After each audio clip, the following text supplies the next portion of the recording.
ଆଜିର ଏ ସକାଳଟି ଖୁବ୍ ଦୁଃଖ ଥିଲା। କାହିଁକି ନା ମୋ ଝିଅ କୁମକୁମର କାନଟା ପାଚିଛି। ସକାଳେ ଉଠିକି ଦେଖିଲି କୁମକୁମ କାନରେ ଏମିତି ମାନେ କ'ଣ ରସା ଭଳିଆ ଗଡ଼ିଛି, ଟିକେ ଟିକେ ହଳଦିଆ ରକମ ହେଇଛି, ମାନେ ପୂଜ ଭଳିଆ ଟିକେ ହେଇଛି।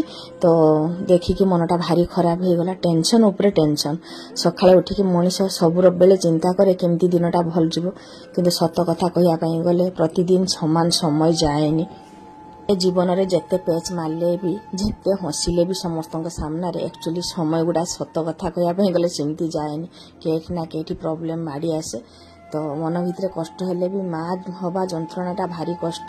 କାହିଁକିନା ଏଇଭଳିଆ ଛୁଆର ମା ହେବା ସବୁବେଳେ ପାଇଁ କଷ୍ଟ। ଅନ୍ତରଟା ସବୁବେଳେ କାନ୍ଦୁଥାଏ, ଆଉ ସମସ୍ତଙ୍କ ଆଗରେ ହସିବା ପାଇଁ ହୁଏ। ଏଇଟା ହିଁ ବେଶୀ କଷ୍ଟ। ଭଗବାନଙ୍କୁ ପ୍ରାର୍ଥନା କରେ କେବେ ପ୍ରଭୁ ମୋତେ ଆର ଜନ୍ମରେ ମା ହିଁ ନ କର। କାହିଁକିନା ଆଖି ଆଗରେ ଛୁଆ କଷ୍ଟ ପାଉଥିବ, ତାପରେ ମା ସବୁ କାମ ମ୍ୟାନେଜ୍ କରୁଥିବ, ସେଇଟା ହିଁ ବେଶୀ କଷ୍ଟ। ତ କ'ଣ କରିବା, ତାପରେ ଗାଧେଇ ସାରିଲା କୁମକୁମ, ତାକୁ ତା ମୁଣ୍ଡରେ ଟିକେ ଲଗେଇ ଦେଉଛି ଡିପ୍ସଲିକ୍ ମଲମଟା, ଯେଉଁଟାକି ତାର ସୋରିଆସିସ୍ ଅଛି। ତ କ'ଣ କହିବି, ଦୁଃଖ ଲାଗୁଛି ଆଜି, ବହୁତ ଦୁଃଖ ଲାଗୁଛି।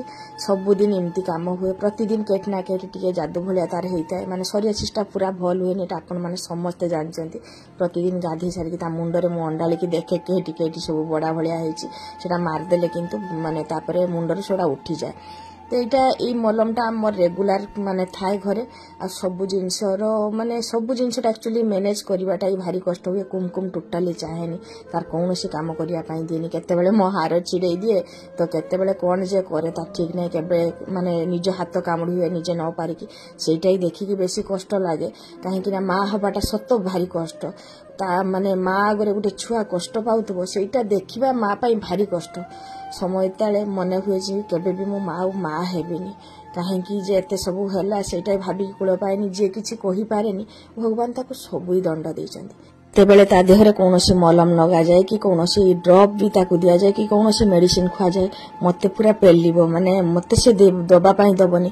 କୁମକୁମର ବଳ ମାନେ ବହୁତ, ମାନେ ସେ ଯେତେବେଳେ ପେଲି ଦେବ ସେତେବେଳେ ବୋଧେ ଯିଏ ଗୋଟେ ନର୍ମାଲ ମଣିଷ ହେଇଥିବେ ସେ ମାନେ ହଟିଯିବ ତା ଆଗରୁ। ତାର ଭାରି ଶକ୍ତି, ତଥାପି ଚେଷ୍ଟା କରେ ସବୁ ଜିନିଷଟା କରିବା ପାଇଁ। ଏଇ ଯେ ଦେଖନ୍ତୁ କାନରେ ଡ୍ରପ୍ ଥିଲାନି ମୋ ପାଖରେ, ଘରେ ସବୁ କାମ ଭିତରେ ମୁଁ ଡ୍ରପ୍ଟା ବି ଆଣିପାରିନଥିଲି। ଦିଦିକୁ ଫୋନ୍ କଲି, ବାହାରେ ଥିଲା ଦିଦି ମୋର, ମାନେ ମୋ ଯା। ଦିଦି ସାଙ୍ଗେ ସାଙ୍ଗେ ନେଇ ଆସିଲା। ଏଇଟା ହିଁ ସୁବିଧା ହୁଏ, ଯା ମିଶିକି ରହିଲେ କି କାହା ସାଙ୍ଗରେ ବି ମିଶିକି ରହିଲେ ସମୟ ତାଳେ ତମେ କେତେବେଳେ ତାର ହେଲ୍ପ କରିବ କି ସିଏ ବି ତମର ହେଲ୍ପ କରିବ। ଯାହା ହଉ ମୋ ଯା ଦେଢ଼ଶୁର ସମସ୍ତେ ଅଛନ୍ତି ବୋଲି ସେମାନେ ମୋର ବହୁତ କିଛି ହେଲ୍ପ କରନ୍ତି। ସେମାନେ ନଥିଲେ ହୁଏତ ମୁଁ ଆଜି ରହିପାରନ୍ତିନି ଏଠି। ସବୁଠାରୁ ଗୋଟେ ବଡ଼ ଅଫସୋସର କଥା ହେଉଛି, ଏତେ କଷ୍ଟ ଭିତରେ ଟିକେ ହସିବାକୁ ଚାହେଁ, ଟିକେ ବଞ୍ଚିବାକୁ ଚାହେଁ। ସେଇଟା ହିଁ ସମସ୍ତଙ୍କୁ ଭାରି କଷ୍ଟ ହୁଏ। ମୋ ନିଜ ଲୋକ ମୋତେ ଦେଖିକି ବେଶୀ କଷ୍ଟ ପାଆନ୍ତି ବୋଧେ, ସେଇଟା ହିଁ ବେଶୀ କଷ୍ଟ ଲାଗେ। କେହି ଚାହାନ୍ତିନି ମୁଁ ଖୁସିରେ ରହେ ବୋଲି।